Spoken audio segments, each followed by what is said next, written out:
మాజీ ముఖ్యమంత్రి దివంగత నేత డాక్టర్ వైఎస్ రాజశేఖర రెడ్డి 77వ జయంతి వేడుకలను వైసీపీ శ్రేణులు ఘనంగా నిర్వహించారు. కాకినాడ నగరంలో స్థానిక బాలాజీ చెరువు సెంటర్ వద్ద గల వైఎస్ రాజశేఖర రెడ్డి విగ్రహానికి వైసీపీ నగర అధ్యక్షురాలు సుంకర శివప్రసన్న, మాజీగూడ చైర్మన్ రాగిరెడ్డి చంద్రకళ దీప్తి తదితరులు వైఎస్ఆర్ విగ్రహానికి, చిత్రపటానికి పూలమాలలు వేసి నివాళులర్పించారు. ఈ సందర్భంగా వారు మాట్లాడుతూ ఉమ్మడి ఆంధ్రప్రదేశ్కి సీఎంగా కాంగ్రెస్ పార్టీకి వైఎస్ఆర్ చేసిన సేవలు కొనియాడారు. రైతులకు ఉచిత విద్యుత్ రుణమాఫీ, ఫీజు రింబర్స్మెంట్, 108, 104 ఇందిరమ్మ ఇండ్లు తదితర ఎన్నో సంక్షేమ పథకాలను వైఎస్ఆర్ అమలు చేశారన్నారు. ఈ కార్యక్రమంలో వైసీపీ మాజీ కార్పొరేటర్లు, నాయకులు, కార్యకర్తలు తదితరులు పాల్గొన్నారు. మనందరికీ కూడా రాజశేఖర రెడ్డి గారు అంటే ఒకటే గుర్తొస్తుంది, ఆరోగ్యశ్రీ. ఆరోగ్యశ్రీ ద్వారా ఎంతో మంది ప్రాణాలు కాపాడడమే కాకుండా కార్పొరేట్ స్థాయి వైద్యం కూడా పేదలకు అందించడం జరిగింది. మరి అదేవిధంగా అత్యవసర పరిస్థితుల్లో ప్రాణాలు కాపాడేందుకు 108 అంబులెన్స్, అదేవిధంగా గ్రామీణ ప్రాంతాల్లో 104 ప్రవేశపెట్టడం జరిగింది. దేశానికి మన రాజశేఖర రెడ్డి గారే పరిచయం చేయడం జరిగింది.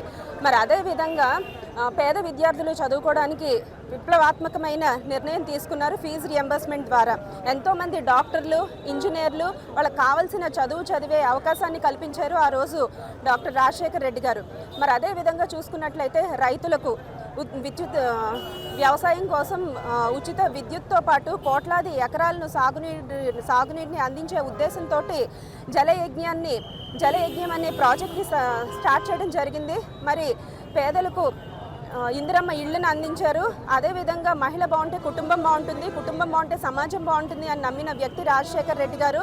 మరి ఆయన మహిళా సాధికారత కోసం పావలా వడ్డీని అందించడం జరిగింది. మరి ప్రతిపక్షంలో ఉన్నప్పుడు కూడా ప్రజల కోసం సుదీర్ఘ పాదయాత్ర చేసి ప్రజల కష్టాలు ప్రత్యక్షంగా తెలుసుకుంటూ వాళ్ళకి మేలు చేయడం జరిగింది. అలుపెరగని నాయకుడిగా, ఓటమి ఎరగని నాయకుడిగా రాజశేఖర రెడ్డి గారు 2 రాష్ట్రాల ప్రజల గుండెల్లో చిరస్థాయిగా నిలిచిపోవడం జరిగింది. మాట ఇస్తే మడం తిప్పని నాయకుడు రాజశేఖర రెడ్డి గారు. మరి రాజశేఖర రెడ్డి గారి ఆశలకు అనుగుణంగా మన జగన్మోహన్ రెడ్డి గారు కూడా పరిపాలన కొనసాగించి ఈరోజు మనకి రాజశేఖర రెడ్డి గారు లేని రుణాన్ని మనందరికీ కూడా భర్తీ చేయడం జరిగింది.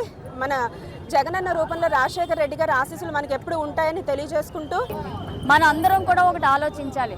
ప్రజల గుండెల్లో కులాలకు అతీతంగా, మతాలకు అతీతంగా, వర్గాలకు అతీతంగా అభిమానాన్ని సంపాదించుకున్న నాయకుడు ఎవరైనా ఉన్నారు అంటే అది రాజశేఖర రెడ్డి గారు. ఈ రోజు చూసుకుంటే చాలామంది అంటారు చనిపోతే మరణించడం, చనిపోయిన తర్వాత జీవించడం ఎలాగని. కానీ ఈరోజు రాజశేఖర రెడ్డి గారు మాత్రము ప్రజల హృదయాల్లో చనిపోయినప్పటికీ కూడా శాశ్వతంగా బతికే ఉన్నారు. ప్రజలందరూ కూడా ఈరోజు ఆరోగ్యశ్రీ ద్వారా కానీ, విద్యార్థులు చదువు విషయంలో కానీ ఈరోజు ఉన్నత స్థితికి ఎదిగారు అంటే ఆ రోజు వైఎస్ రాజశేఖర రెడ్డి గారు తీసుకున్న నిర్ణయాలే కారణము. వైఎస్ రాజశేఖర రెడ్డి గారు ఎప్పుడూ కూడా ప్రజల గుండెల్లోనే ఉంటారు. ఎందుకంటే మనం ఎవరికైనా ఒక సాయం చేస్తే ప్రజలు ఎప్పుడూ కూడా మనల్ని గుర్తుపెట్టుకుంటారు.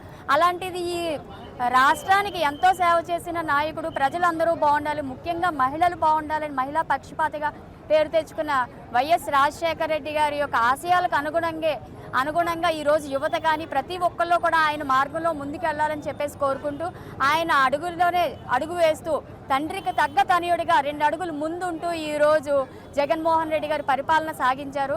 అధికార పక్షంలో ఉన్న, ప్రతిపక్షంలో ఉన్న కూడా ప్రజల గురించి కానీ, మహిళల గురించి, విద్యార్థుల గురించి, రైతుల గురించి ఈరోజు ఆలోచించే వ్యక్తి జగన్మోహన్ రెడ్డి గారు.